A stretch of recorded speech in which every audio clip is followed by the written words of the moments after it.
How could I possibly start a video like this? To say that Naruto is one of the most influential and most popular series in the history in the medium of anime and manga would not only be putting it lightly, it would damn near be an understatement. Just by merely looking at the competition with the rest of the big three, Bleach and One Piece, and the plenty of other series in the weekly Shonen Jump magazine that was serializing at the time, Naruto standing tall consistently throughout all of that genuinely shows how much the series is truly beloved. Not even just by its hardcore Japanese audience, but the entire world. And even Boruto, its spin-off sequel, one in which it was dragged on for a long time, has managed to have a turnaround by people with its currently serializing Two Blue Vortex. I could spend time going on and on about the outside factors as far as the perception of Naruto as a story, or even talk about how it has influenced recent shonen,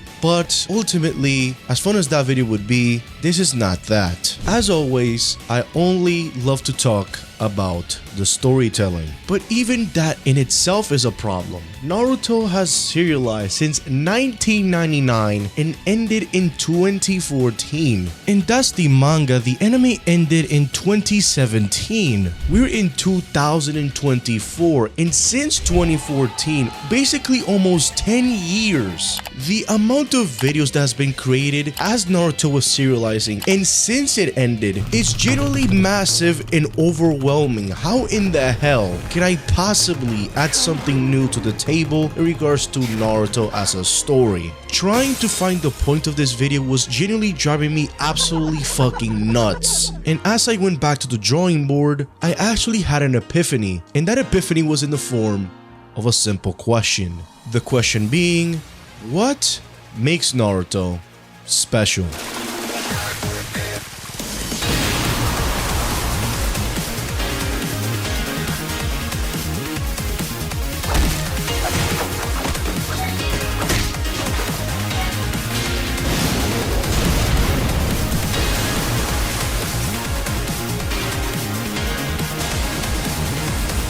Okay, so now that I got the intro out of the way, I think it's time to actually break everything down. Because surprisingly, as simple as this question seems on the surface, there is actually many layers to actually unpeel here. This generally might as well be an onion. For starters, what the hell does special even mean in this question? Special being a word that gets thrown around a lot, trying to actually just outwardly express the definition of the word will have many people say different things. That isn't to say that their definition of what special might mean to them is particularly wrong, but to get to the crux of the point of this video, we first need to come to an understanding as to what special, down to its very definition, truly means. Now, I'm not alone in this video, as I have many content creators in the editive sphere to truly peel back the layers and get to the main point of this video. So for the first layer, I asked these peeps the question, whether it is the context of a fictional story or even downright to the very definition, what does special mean to you?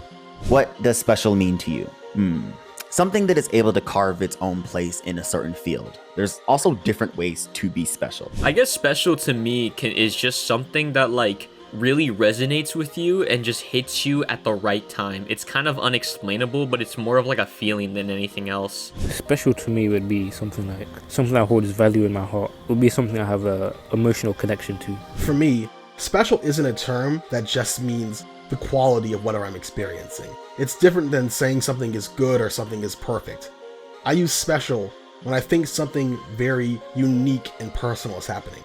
Special means to me specifically that it has to be something that has touched me on an emotional level. Pause. It can't just be I like the thing because everybody says it's good. I have to personally like it and have to personally have an attachment to me, whether it be because it relates to something in my real life or even just because I really like this character and I really like what they went through, and because that means so much to me, I consider it special. In the context of anime and manga, I think this would be a series that you love in the moment when you see it, and when you finish it, you just can't stop thinking about it. and again, you just want to come back to that series over and over again. What special means to me when it comes to media or fiction is mostly the personal impact a series leaves. Something may not be my favorite thing anymore, hell, it might not even be good, but if a piece of fiction left me touched emotionally or left a deep lasting impact on me, that's what I'd call something special. That's what it means to me. To me, when it comes to fiction, special is something that touches the soul, something that evokes emotion when you read it or look back on it. It's unforgettable. When you see new people getting into that thing, you feel excited for them and look forward to seeing them experience that same journey. It's something that sticks with you long after you move on from it. To me, special is kind of hard to describe. It's this feeling that's almost unexplainable, but at the same time, it's a feeling we are all familiar with. Sometimes I don't know why things feel special to me, but they just are. It may be different from person to person, but everyone knows what it feels like. That in itself is pretty comforting. Now that we heard some of the answers as to what people might think special might mean to them, the Merriam-Webster dictionary for the definition of special, there's a certain definition or two definitions that really stood out to me. Readily distinguishable from others of the same category and held in particular esteem. Naruto being part of the big three and also being one of the most well-beloved shonen series in the world. These two definitions almost fit Naruto like a goddamn glove. So by taking a deep dive into what special means, when I'm asking this question, I am not making a broader statement. I'm actually asking the question of what makes Naruto distinguishable from the rest of shonen series and why is it held in such a high regard. So now that we peeled the first layer into answering the question of what might make Naruto special, I want to go over the start of Naruto as a story, as this is going to be extremely pivotal to the end of this video. After the Nine-Tails Kurama attacks the Hinenleaf village and gets stopped by the fourth Hokage, sacrificing his life, the beast gets sealed into a baby Naruto, burdening him with the responsibility of not only being a Jinchuriki, a person containing one of the nine-tailed beasts, but also facing the hatred of the entire village all alone.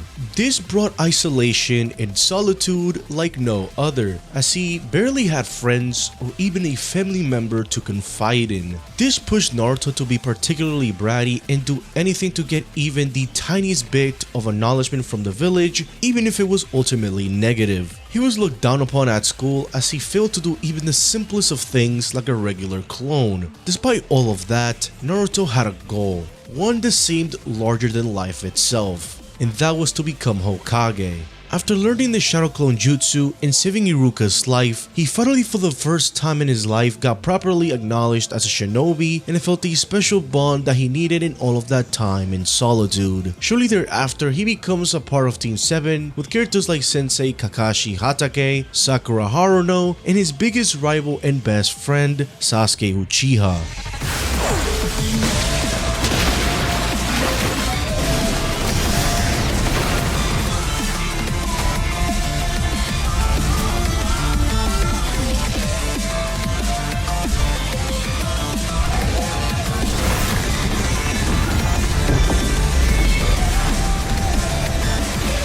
Okay, so slowly but surely now we're getting into the meat and potatoes, but still there's a long way to go from here. If this was any other video in my channel, this would be the point in which I would go over Naruto arc by arc and giving my thoughts and opinions like I usually do. But with Naruto being essentially 700 chapters long, and like I stated before, the series being talked about enough to death, I actually want to bring some sort of new freshness into the discussion at hand. And this is where the main question of this video kicks back in once again. While at first this question may seem to be as a way to downplay Naruto as a story, it actually comes from a place of unfamiliarity. Let's say for example that a friend were to ask you this question. That person would probably come into this with the expectation of wanting to know what makes Naruto so good to the point where millions of people flock to this series. In that very scenario, there is not a single universe in which you would even attempt to try to summarize the entirety of Naruto. That is just not happening.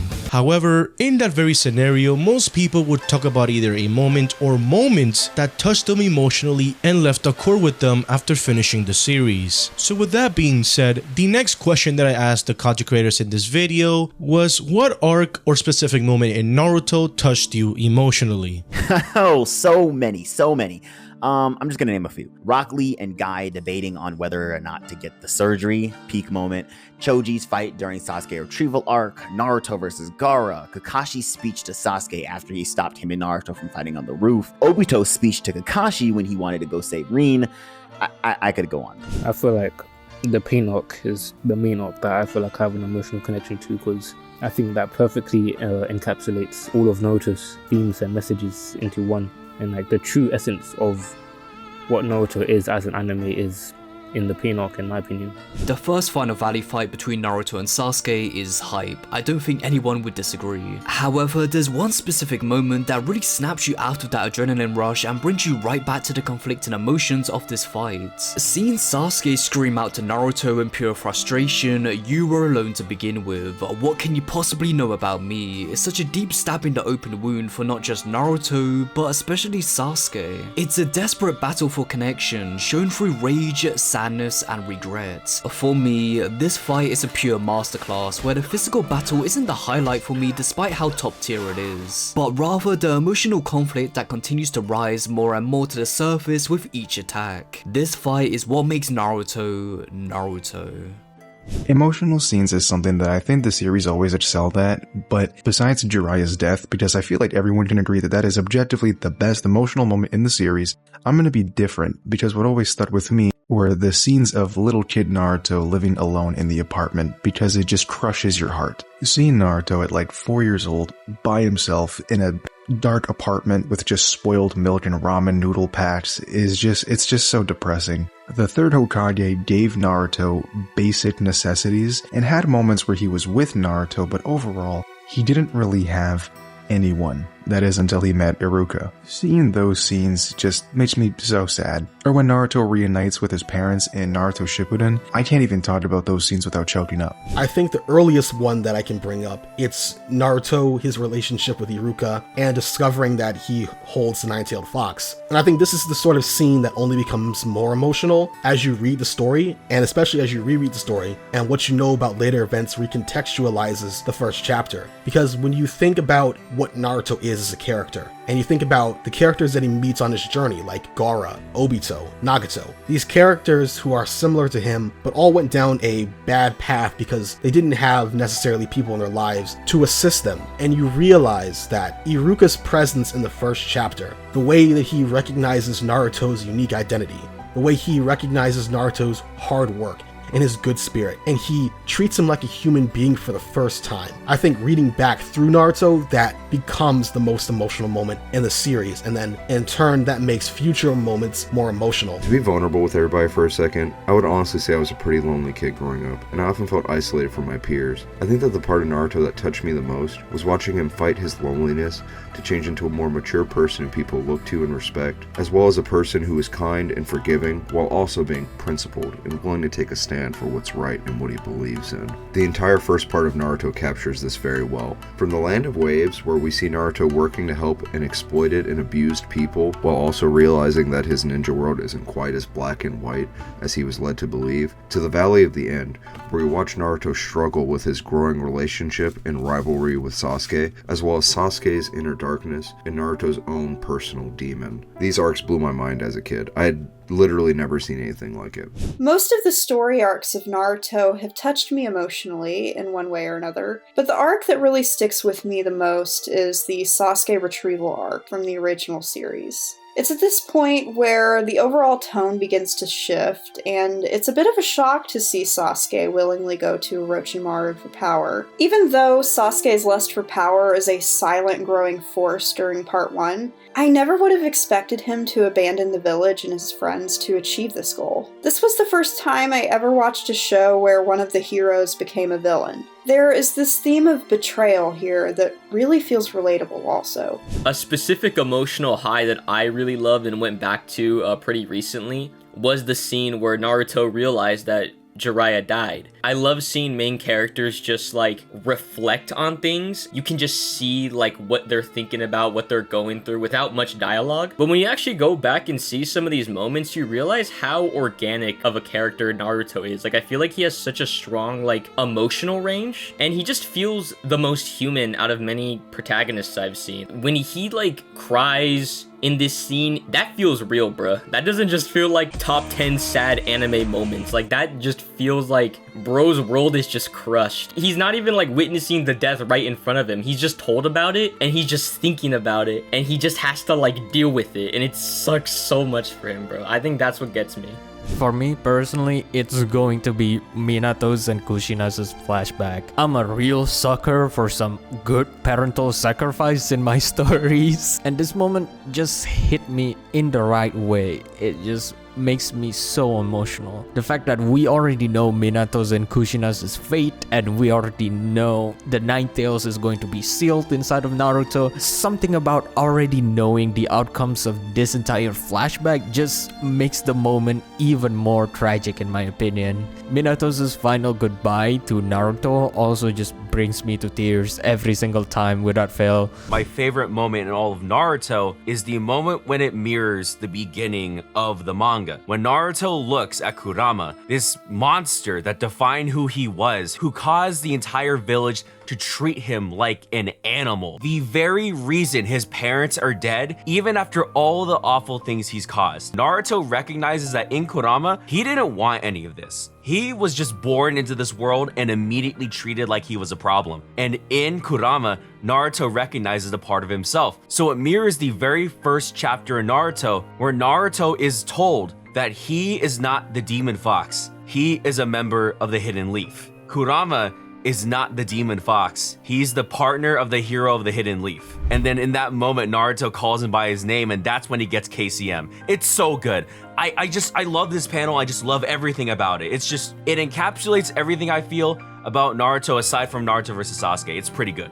The first time Naruto played with my heartstrings was during Haku's backstory. This was an oh shit moment for me, as it revealed that this story was deeper than just ninjas and jutsu. Following that, during the Chunin exams arc, we were introduced to Rock Lee, who absolutely resonated with me. There's something so compelling about a character who, against all odds, will do whatever it takes to fulfill their desires. How could you not feel something after seeing Rock Lee working his ass off outside the hospital after being an inch away from death? Rock Lee's motivations and pure passion for the art of being a ninja is something we can all relate to in some way. Well, maybe not the ninja part, but hopefully there's a desire that drives us all to be the best versions of ourselves, even if we haven't found it yet. What arc or specific moment in Naruto touched me emotionally? Part of me wants to say the Land of Waves with the bonds between Haku and Zabuza, but when I first got into Naruto, it was out of order, and around the time Sasuke had been fighting and gotten beaten by Gaara, and Naruto had to step up to defeat him and save Sasuke. Gaara, Naruto, and Sasuke had all become characters that were either alone now, used to be alone, or felt alone due to very different circumstances, and seeing Naruto do all he could to save Sasuke and protect his friends in the village, while also showing Gaara that there's another path he could take, really took the cake for me back then. Pair that with the exciting battle between Orochimaru and the third Hokage, followed by his funeral, for an emotional roller coaster of hype and sadness that stuck with me my entire life.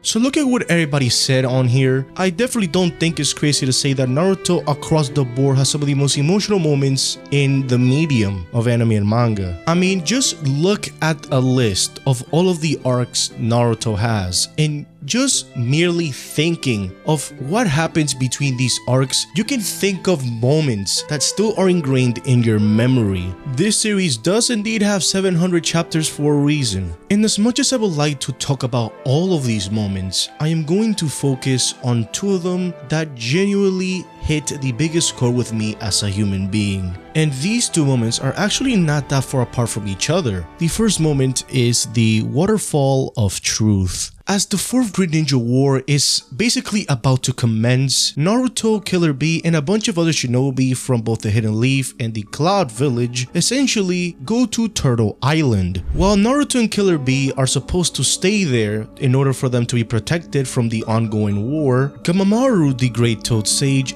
essentially advises Naruto to start getting control of the Nine Tails chakra. In the island, Naruto encounters the Waterfall of Truth, the very place in which Killer Bee managed to get ultimate control as a Jinchuriki. As Naruto sits down and closes his eyes, he ends up facing his biggest enemy. Not Madara, not Kaguya, not Obito, not Pain, not Sasuke, but Naruto himself. Naruto faces the deep hatred inside of him. It even downright tells him that the only difference between them is that the Nine Tails likes him more. Despite the fact that the series has already made the parallel between Naruto and Gaara and how much Naruto truly was close into becoming someone like Gaara at the beginning of the series, we never seen a moment where we get a visual of Naruto saying how much he hated the village. Not once, even in moments where the village treated him like garbage at the beginning of the series, not once did he hate any of them, at the very least not outwardly, whether it was hand to hand to even shadow clones. Naruto in this situation truly met his match. Naruto had to actually put a stop to that because he says himself he was going to go on forever. Great Toe Sage Gamamaru also told Naruto before he got into the island that he's going to meet Killer Bee, and this is where we get a moment of clarity for Naruto. Naruto also ends up meeting Motoi, who is a supervisor stationed in the Turtle Island, and we get a backstory into Killer Bee's life as a Jinchuriki when he was a kid. Motoi mentions how Killer Bee never once complained about his circumstances and treated everybody nicely, and then he drops the bombshell that he once tried to kill Killer Bee. The reasoning as to why it came back to hatred. Motoi's father essentially becoming a casualty of trying to suppress the Eight Tails. Motoi wanted to get revenge for his father's death. What made this moment more fucked really was the fact that Motoi and Killer Bee were friends. After an assassination attempt by Motoi as a hooded figure, Killer Bee immediately disarmed him and extended his arm for a fist bump. Motoi immediately fled the scene in absolute shame, and eventually Motoi's hatred of Killer Bee subsided as he realized that Killer Bee's life was a lot more tougher than his own, being hated by the villagers and essentially becoming a Jinchuriki exclusively for political reasons, which gave Motoi the perspective to realize that the only person in this whole situation that should be throwing the most amount of hatred is Killer Bee. Naruto takes this information and reflects on whether or not he has the trust of everyone in the village after everything that he did for them. And after seeing the relationship between Killer Bee and Motoi reform after Killer Bee saves him, Naruto goes back to the Waterfall of Truth once again, almost as if he had an eureka moment. Naruto shows his dark side, the autograph that he didn't sign after getting summoned to Mount Myoboku. Naruto's dark side immediately tells Naruto that he shouldn't trust the villagers, as ever since they were kids they were being lied to. He even says that he is the only person that understands him. But Naruto says that the villagers are important, but there is someone else that he has to trust on first, and what he says right after is one of the most hugest things in the entire story, and that is, I need to believe in myself. I need to trust the me that the villagers believe in. His dark side asks why, and Naruto responds that he realized the answer to this as he watched Killer Bee and how he carried himself. His dark side immediately yells that what was he to him? Naruto says that his hatred was even the reason he got strong. And as he rushes at Naruto asking what is he supposed to do now, Naruto responds with a hug, saying that he should become him, since he is him.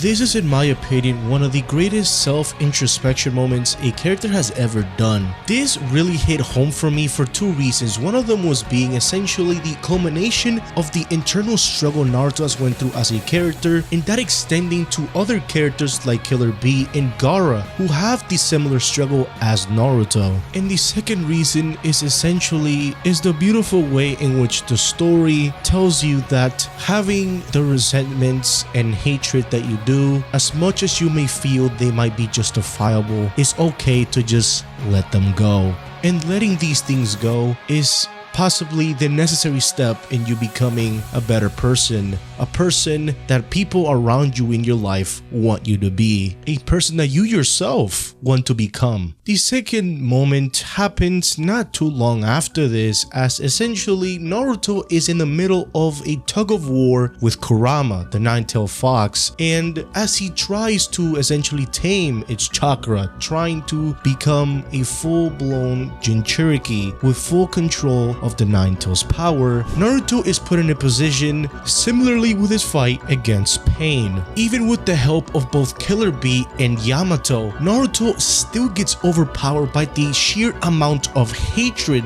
Kurama has, and Minato this time around wasn't going to be able to help Naruto out. As things look dicey, Naruto encounters none other than his mom. Naruto extremely confused by the situation, and Kushina basically laughing at the situation. After Kushina beats Naruto for a quick second, Naruto realizes who is in front of him, and as Kushina goes on and on after that, Naruto just simply hugs her, tears in his eyes, saying that he'd been wanting to meet her all this time. I lived with my grandparents in Dominican Republic for about 9 years of my life. And out of those 9, 5 of those years, my mom wasn't there, as she essentially was in the United States. I was living in Dominican Republic at the time, and the only thing I had as far as communication is concerned with my mom was simply a phone call. Video calling wasn't as accessible at the time, and so at some point I genuinely forgot how my mom looked. And one day I arrived at my grandparents' house with my little brother, who was born in the United States but just so happened to be in the Dominican Republic for a little bit. And as I enter the house, I see my mom. But at first I didn't recognize her, just like Naruto. I was confused. I didn't know how to feel. She was just staring at me for a quick second. And I even remember asking, "Who are you?" as well, which is crazy to even like say out loud, but that's how it truly was. I genuinely just didn't know, and just by looking at her eyes for a few more seconds, that's where I realized, and then I just started crying my eyes out. And this was a moment that genuinely almost is reflected in this scene, and it's one of those moments when I first watched this that I genuinely was just in disbelief at how much I could relate to this moment, how much just seeing someone that you've been wanting to see again. In Naruto's case, he has never seen his mom. So this was one of those moments that truly just hit like a ton of fucking bricks. And I don't think I will ever forget the feeling of seeing Naruto go through such a similar moment as me, and the feelings that I felt that day being replicated in anime form essentially. And the manga is just as heavy. The art by Kishimoto genuinely is so heartwarming. It really hits you at the core, and it is one of those moments that genuinely is just a feel-good moment that is never going to fade away. It's always going to hit. And so these are the two moments that resonated with me on an emotional level. It is actually extremely fitting that the two moments that I pick are actually right as the war begins, because this is where we unpeel the third and final layer. Special does not mean perfection. Glassy sky above. As long as I survive, you will be part of me. Glassy sky, the cold, the broken pieces of me.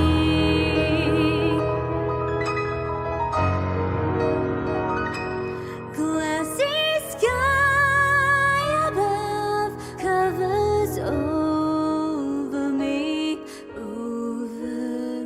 This is the part of the video where it gets a bit tricky. As much as I love Naruto as a story, we cannot sit here and just say that the story is without flaws. And while there can be actual arguments made for what is considered a flaw or not, no story out there can truly be perfect. And when I say that, I mean more in the sense of something that you might enjoy and consider to be perfect and flawless, someone else can say otherwise. And Naruto is definitely not the exception to this rule. But even so, there definitely can be some people that don't really know what they're talking about when they throw out certain criticisms. But that is my personal perspective, which is why I have many other people to give their input. So to get into the third and final layer of the main question of this video, I asked the content creators to give me their personal gripes and criticisms of Naruto as a story, and also their input on whether or not the criticisms regarding the 4th Greninja War arc is justified or not. Before I let you guys see the takes that were thrown on here, I want to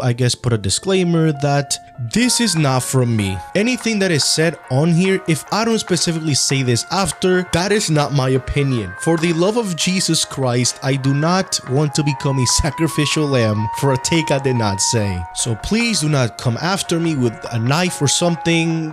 Please, I have my own opinion and I will give my opinion on this. So I ask you to hear everyone out, okay? So with that out of the way, let's get down the rabbit hole, shall we? All right, I am a Naruto fan, but don't shoot me, because I know I'm going to be in the minority for this video. I know it. I do believe people are being fair to an extent. Let me cook. Nowadays, I won't deny that most of the criticisms are just repeated social media slander with no backing. They're just saying the same thing over and over and over again. But I still stand by the original point because I was one of the people that was making the original point when the manga was still coming out, when the anime was still airing. I just don't stand by the current reason for the original point, if that makes sense. For example, I do see Naruto as an underdog character. I have my reasons. It would take too much to get into it. But him having the 9 tails does not change the fact that he is a hard worker. That was not the original narrative when a bunch of people came out and said Naruto was an underdog character. That was not the original narrative. But for some reason now it has shifted to, oh, he has the 9 tails, he didn't work hard. No. Did you watch the show? He's the only one that constantly has to fight the 9 tails. Like, he literally has to fight the 9 tails to take its power. He is a hard worker. However, today's narrative is that Naruto was never an underdog. I don't agree with that. I do agree that he was and still is an underdog, but that's just me. However, all that aside, my personal gripe with Naruto is that Kishimoto started the war arc too early, in my opinion. We barely knew the rest of the villages, and the world of Naruto is so fascinating. He should have really explored it more. I mean, the Jinchuriki in the manga, I had a hard time remembering their names because they had so little screen time, or I guess panel time in the manga.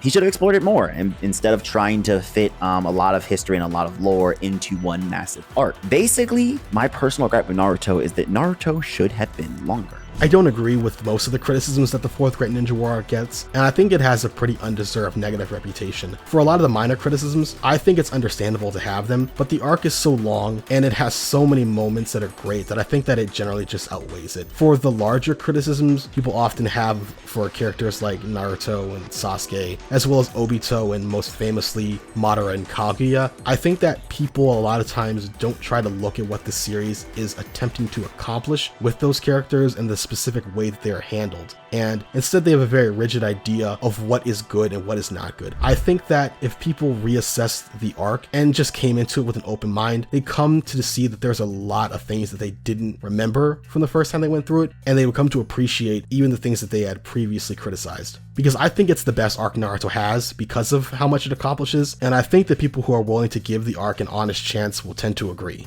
So I think Naruto easily, very, very easily, has the worst female cast in the big 3. Obviously, they serve their roles for the most part. Every single female character does what they need to do. But in terms of like how well written I think they are, how prominent they are in the story, how much they do, Sakura's like very utilitarian use, like she's a decent character, but she doesn't do anything to elevate her above the overwhelming amount of guy characters who are just better than her. With the exception of like Hinata, I never found myself liking any of the female characters in Naruto all that much. But again, Naruto's discourse is really pushed by a lot of bad faith and a bunch of people who have come in there for just a bunch of misguided reasons. I think the best example is the fact that a good majority of people keep promoting that Plague of Gripes video where Naruto Naruto is about hard work beats talent, and oh, Naruto isn't actually a good character, and actually, you know, the 4th Great Ninja War is everything wrong with Naruto because these people used to be ninjas, but now they're wizards, even though there was a giant kaiju in chapter 1. It's a matter of lack of media literacy combined with the fact that most people only remember like clips of moments. They don't actually remember the context because it takes 5 seconds of reading to figure out that nothing that's being said about Naruto on the large part, again, hard work beats talent, Neji died for nothing, the 4th Great Ninja War sucks, you know, all this other stuff is like, it's not true. Not true at all. First off, I would like to say that Naruto gets way too much hate. It's a trap that's easy to fall into, but after some reflection, Naruto is a solid story that can be insanely enjoyable even at its worst. With that being said, Naruto isn't perfect. I personally enjoyed Naruto when it was more grounded. Although Kishimoto may have never intended for Naruto to be a grounded story, I think it's still fair for me to say that I enjoyed it at its base level. Naruto lost a lot of my attention when it started to one-up itself in power-ups and jutsu. I'm specifically talking about the 4th Great Ninja War arc. The reason I enjoyed Naruto so much was because of its creative ways of fighting. Fighting didn't need to be super flashy and powerful. I enjoyed it a lot when it felt like it was about outsmarting your opponent. Not to say fighting later in the series didn't have some of these components, but it felt like it was focused more on overall strength. This is a criticism Naruto fans have heard for many years, and I'm so sorry that you had to hear it again, but it's something I truly believe in. When it comes to personal gripes with the series, honestly, the main things were probably just the pacing, filler, and censorship, but that's because I didn't grow up reading the manga, I watched the anime. When it comes to the later points of the series, my gripes are pretty much the same as the majorities. To be honest, I feel like any criticism I give is kinda nitpicky, like how Rock Lee got less cool as the series went on for me, since I loved that guy. Overall, though I haven't watched it in a long time, I remember having a lot of fun with the 4th Great Ninja War arc. I love the stuff with Obito and Madara, for example, and how that was built up throughout the series, but things like Neji's death or Kaguya's reveal, I was never a huge fan of that. Kaguya isn't the worst thing in the world, and probably not even the worst thing in the series, but the whole chakra fruit and the Otsutsuki things, they're just not things I was really into, and I feel like the whole Black Zetsu and Kaguya thing wasn't as hyped up enough for me from what I can remember. But even then, I don't care how little or big amounts of foreshadowing there was. The whole aliens in Naruto I was never really into, I was never a huge fan of it, and the way that Otsutsuki stuff continues into Boruto, but maybe that's just because I liked Madara a lot and got really mad when he was killed off. Also, Sasuke and Sakura ending up together, maybe I'm wrong, maybe I missed something, because I haven't watched Naruto in years, but like, I don't remember seeing any genuine chemistry between them. And while I love Naruto, it isn't a perfect series in any sense of the word. Its treatment of its secondary and tertiary characters, especially its female cast, is a mark against it that many to this day bring up, including myself sometimes. Essentially, if you weren't a Kage, a Jinchuriki, or an Uchiha, you were going to be kind of forced off of the screen and out of the story a bit compared to those who were. Naruto also suffers from success a bit, as many popular anime manga are compared to Naruto even when the comparisons are just surface level. I personally think that the criticisms of the end are valid, but as a writer, I realize it's incredibly hard to stick a landing, so personally, it didn't ruin it for me. I just kind of wanted it to stay a little bit smaller stakes. So one of the biggest missed opportunities I feel like Kishimoto missed out on is a more in-depth backstory to Indra and Ashura. This is the foundation of what starts a generational conflict, and to get practically just breadcrumbs about them kinda sucks. The anime does attempt to add its own filler arc for this, but it only does more harm than good with how it contradicts the canon story. For example, Indra has the same Mangekyo Sharingan to Sasuke despite the manga having a different pattern entirely. Ashura also creates the Rasengan despite Minato being the one who actually invented it. That filler is just a mess, and it's such a shame because the history of the Naruto world is really fascinating. And we've seen that firsthand through Hashirama and Madara's flashback, which is why I wish Kishimoto gave us some more chapters on these two brothers, as the reception to the reincarnation plot may have received a more positive reception overall. Speaking of the war arc, it gets a lot of complaints, whether that's to do with certain plot points or whatever. But instead, I'm going to focus on the anime. I think a lot of the problems people have with Naruto stem from this. Slow pacing, repeated use of flashbacks, boring fillers, and some of those fillers will even contradict canon material material like I touched upon. These issues were especially prevalent during the war arc, which is why I always say the manga is the best possible way to consume Naruto. The anime without a doubt does elevate the source material for certain moments, but you're 100% going to get a better and more consistent experience with the manga. I know, Naruto isn't a short series, it's a big commitment. A reread can do wonders, and I know that firsthand, so I highly recommend it. My absolute biggest gripe with Naruto lies more in the anime specifically. It's the inconsistent animation quality. It really does suffer a lot of issues with it being aired weekly instead of seasonal, filler, pacing issues because of padding, still images, and more. This problem seems to be even more prevalent in Shippuden, and I can overlook all of that issue if it's at least looks gorgeous, but sadly, Shippuden looks kinda not good. The anime version of the final battle in the 4th Great Ninja War especially looks kinda ugly in my opinion. That green tone to everything is just yuck.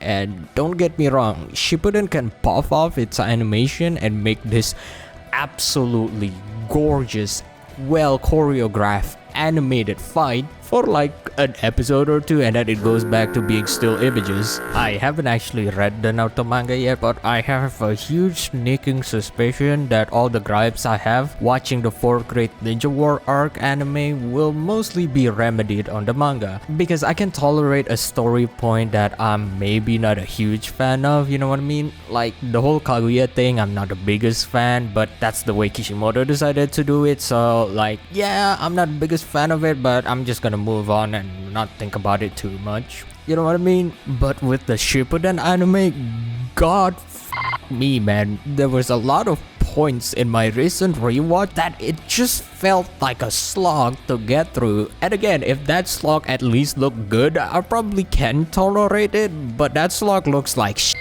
man. Again, I'm planning to read the manga from the beginning because I'm always fond of Kishimoto's art and I want to see more of it. That's it.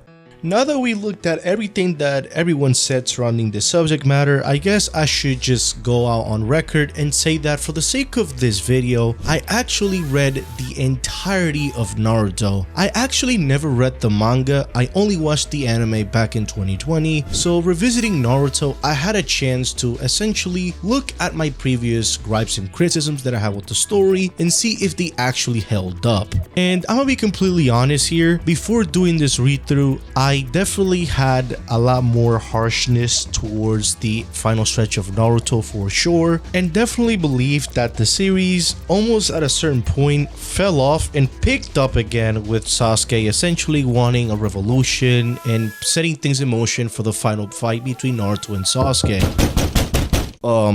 That's weird. Nobody should be knocking at this time. Come in. Oh, hey man. How's things going? Oh, you're working on the Naruto video. That's hey, that's Mikey. a coincidence. Man, I didn't thought I would see you here. I mean, you're a whole different content. Wait a minute. What's that on your hand, bro? Oh, it's okay. Just pay attention to me. Don't look down there. Just look at me. Look at my eyes. All right. Is that a knife, yo? Yes. Okay. We're getting distracted from the video. I think this is taking too long. Is it for my 4 Great Ninja War takes? I'm telling you, I'm redeeming myself. Okay. No, I'm just gonna sit. I'm just gonna sit here. You just continue working. Pretend I'm not here. Okay, I guess. Just alright. Anyways, after reading Naruto this time around, I definitely believed that my gripes and criticisms that I had with the series were misguided to say the least. My main one was definitely Neji's death, which I know that many people at this point were like, oh my god, do you believe that Neji was right all this time? No.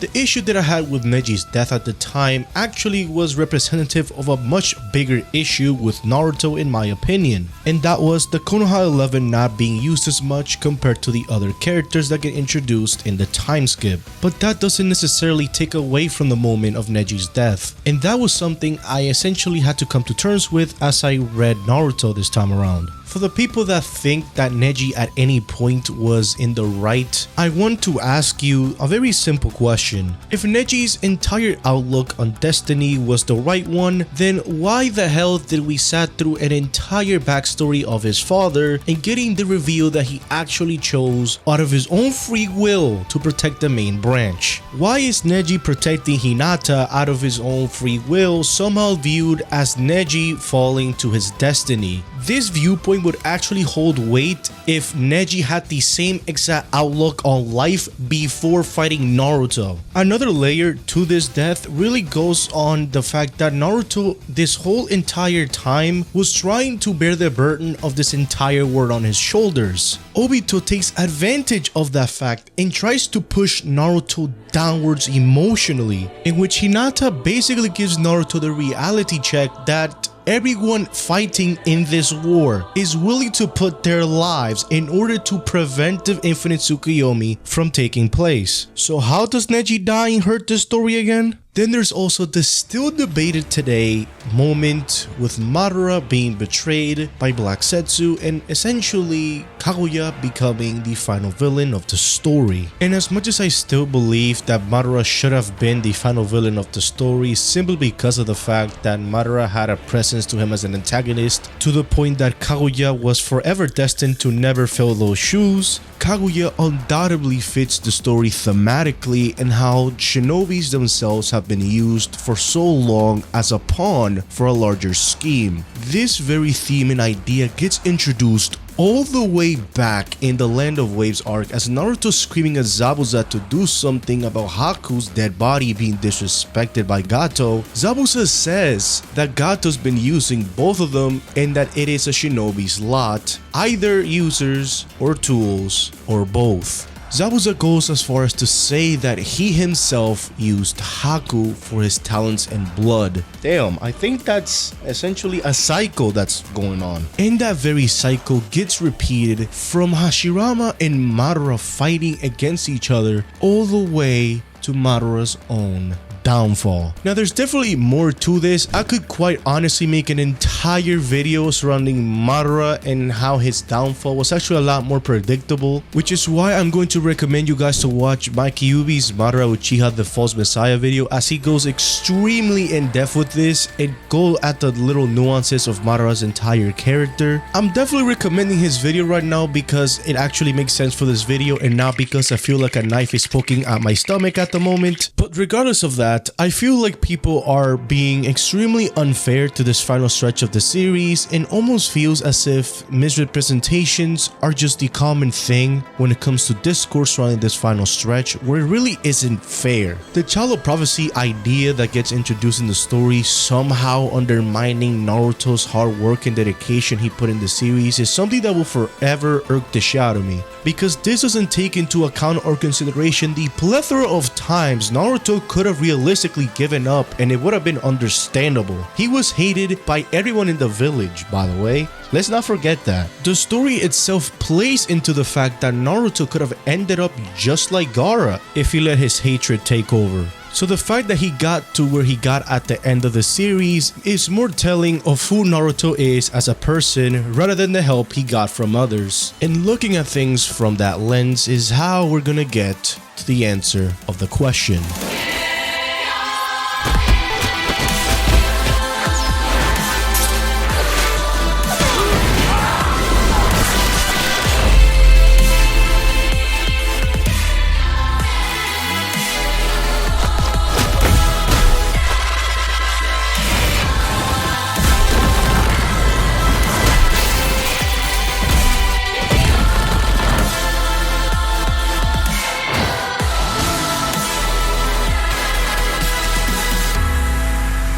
I think I stalled long enough. I think it's time we answer this question once and for all. But before I let you guys see what everybody else answered with, I want to make something clear here. If you expected there to be a right answer to this question, then you misunderstood my intentions. I would even go as far as to say that my answer for this question truly isn't as bigger as the rest of the people on this video. So when you hear what each individual person has to say, I want everyone to take in what they say on equal level. So with that being said, the fourth and final question that I asked each and every content creator was, what makes Naruto as a story special? Naruto was the first anime I ever watched, so of course it's going to be special to me. It's the anime that got me hooked on anime and by association manga. Naruto has a crazy captivating story which I believe was way ahead of its time. It's a consistent story that continually improved as time went on. Naruto will always be the series I return to when I want something I know I'll enjoy. I truly believe that this story is timeless, as it's something I will always go back to. Naruto is the reason I'm in this video today. It's granted me so many amazing opportunities, which I will always be thankful for. I could go on for days about this story, but there are other creators whose opinions are just as important to hear. So the last thing I'll say is that I recommend Naruto to anyone who is the least bit interested. It's something I'll always remember. I think that what sets Naruto apart and makes it special is how thoughtfully Kishimoto constructs his narrative and how honestly he presents it to the audience. Kishimoto has a way of using his art, his dialogue, the way that he crafts a scene to sort of naturally communicate ideas about the characters and the setting and the themes to the audience. And it allows you to invest in the story very early on and then rewards you for that investment later on in the story. Because the story consistently builds on itself. The characters become better over time. The themes become more interconnected and interesting over time. And a lot of series do that, but Kishimoto just has a way of doing that in this natural, unassuming way that draws you into the story and makes those experiences feel personal and real and raw. And I think that's what makes Naruto special in the end. What makes Naruto special as a story to me is, I think, how I sort of view Naruto as a character. Naruto embodies a lot of the themes of the story. He was treated like crap by everybody around him. He was outcasted. Nothing that happened to him, honestly, was something he deserved. Yet he still pushed through, still chose the right path, and still decided that even though everybody treated him like garbage, and even though his friend betrayed him, in order to be recognized by the village, he had to go out, reach out to the people, and save them the way that he never got saved before until Iruka. And I like how he manages to connect to all the characters. I like how throughout the entire story, he still has to confront the fact that he didn't really try to understand Sasuke. And over the course of the story, he slowly learns what Sasuke was fighting all this time and learning to relate to him and using that in order to fulfill his goal of going out and saving Sasuke as his only friend. Naruto is one of my favorite shonen protagonists and one of my favorite exploration of compassion in storytelling. Watching him grow up from a child who was rejected by those around him and constantly seeking their acceptance to grow into his own and someone who would offer a hand of salvation to people who had similarly been rejected or were people who went through the cycle of hatred but who didn't come out, I guess, as positively as he did. There's a lot of critique thrown Naruto's way for offering a helping hand to every villain he meets, but I think nowhere is this behavior more admirable than in the world of Naruto, mainly because almost every main villain in Naruto has been the victim of circumstance, and honestly, more specifically, war. In their own ways, all of these villains are lashing out at the world that sort of created them, and I think Naruto recognizing this and stopping this cycle by acknowledging their pain and converting them to his side is a really beautiful way of addressing that pain that they're going through and resolving these conflicts. Seeing, I guess, Naruto rewarded at the end of the story when we eventually get to see him accepted and loved by those around him was like really beautiful for me. It's a very satisfying way to end his story. Naruto is just a very easy character to attach yourself to. He was an outcast and maybe he didn't have like the most tragic backstory, but he had a hard enough life overall to where like you as an audience member can attach yourself to him.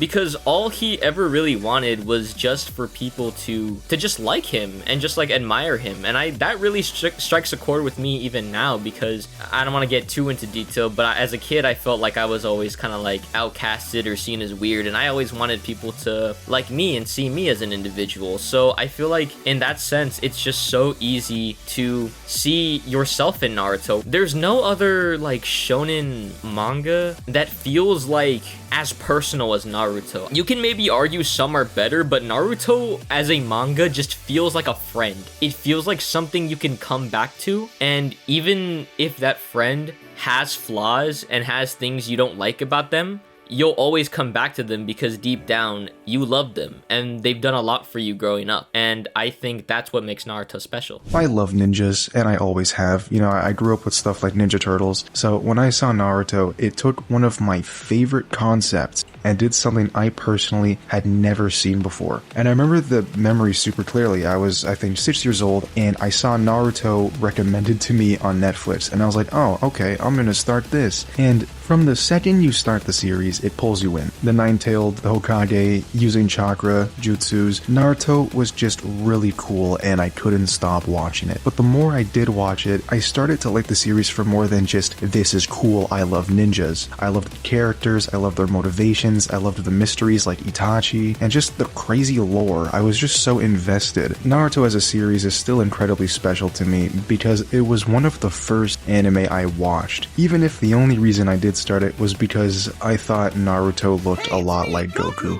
Naruto came into my life at a very critical time. It sounds cringe, but I genuinely would not be the same person I am today without Naruto. I was able to connect and resonate with this story on a whole other level, and that's thanks to the main character himself. Naruto is the reason I never gave up on my dream career of being an artist, all the way to the attitude I choose to have on life when it comes to both the good and bad hurdles that come my way. A story about hanging on to hope in an already bleak world, endlessly searching for an answer to not only create peace for yourself, but for the sake of those around you too. This is the heart of Naruto, and that's exactly what makes it so special to me. What makes Naruto as a story so special to you? The world. Naruto's best trait as a series is its world. It's fascinating, immersive, filled with lore, and it just makes you want to become a ninja. Exploring this ninja world is /was/is again my favorite part of this series. It's probably why my favorite arc in the entire series is the Chunin exams, because I feel like that's where the world building of the series was at the forefront. Naruto's world is amazing, and I actually don't think it gets enough credit for its world building, even though I think that's kind of the selling point of the series, the immersiveness of Naruto. You know, everyone has a headband, everyone knows that they want to be a part of the Akatsuki, if they want to be part of the Seven Ninja Swordsmen of the Mist, like, come on, like, you want to be a taijutsu, ninjutsu, genjutsu, like, come on. Like, the immersiveness of Naruto's world, for me, has always been the selling point of the entire franchise.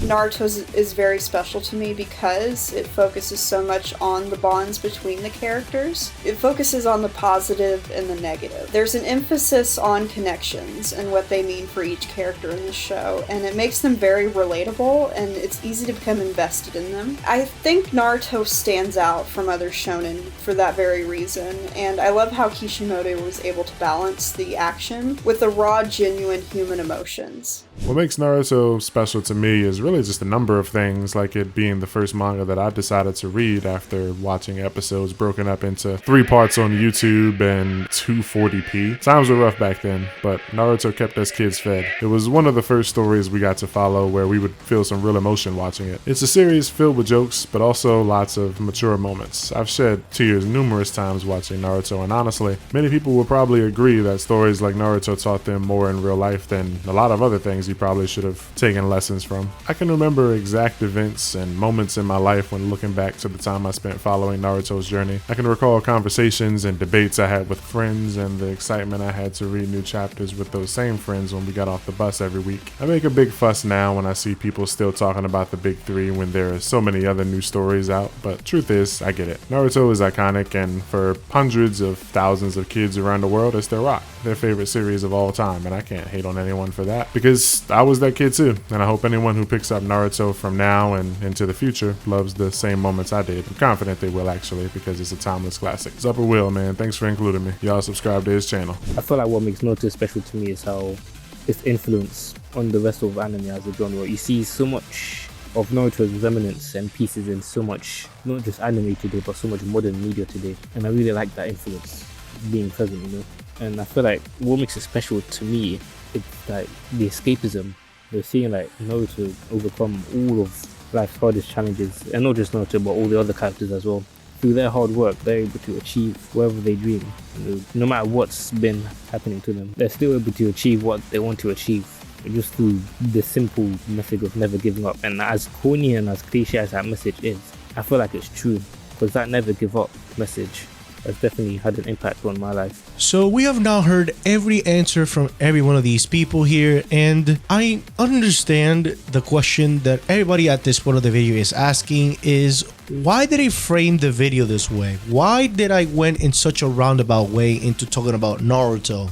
I mean, I could have easily went back and done the same thing as I've done in my previous videos, and would have been to just simply give my opinion on Naruto, summarize the series, and just give an overview of what I think about it years later, and that's it. But I wanted to go beyond that. I wanted to go beyond Naruto, beyond anime and manga, and just go at a much philosophical level. At the beginning of this video, I mentioned that I had an epiphany, and that epiphany being the inspiration for this video. I mentioned that the epiphany came at the form of the question, that question being the title of this video. What makes Naruto special? But I didn't bring up the place in which the epiphany came from. When I asked the main question to this video to every singular content creator on here, I learned something new about them, something that I didn't know before. The lead up to the entire video essentially was me testing to see if my hypothesis was correct. And at the end of everything, after hearing what everyone had to say, I feel like my opinion is more than solidified in my mind. What makes Naruto special is the impact that it left behind. No story is going to be able to hold people for 700 chapters with various themes, messages, and ideas, and bring millions of people to flock to said series if its story was just like the other ones. People finding motivation with a protagonist like Naruto, making them change their lives around, that is not normal. Millions of people discussing the story with their friends or online and being impacted by that, and you're able to look back to those times. That is not something that a normal run-of-the-mill story can accomplish. World building so immersive, it leaves people wanting more. That is not normal. Themes and ideas so unbelievably heart-wrenching, still leaving a mark in someone's heart years later. So much so that even once you come back to said story, you are still feeling the same emotions, if not even more than what you originally did. That is not normal. That is what I consider special.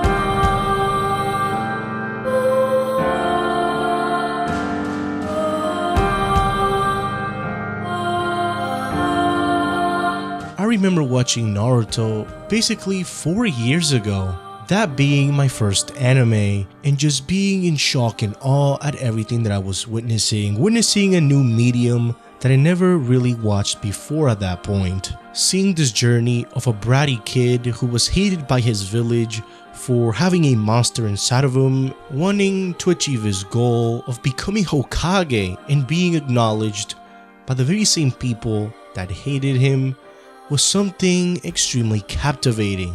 The love I had for this story at the time pushed me to finish the entire anime from OG Naruto to Shippuden essentially in about a month. And I remember watching episode 500 with a massive black hole in my heart and tears running down my face as I couldn't believe what I witnessed. And from the moment I decided to make YouTube videos to talk about anime and manga, I always wanted to talk about Naruto in a way that gave the series justice. And I definitely hope that this video managed to do just that. So to end this video, I ask you guys the same question.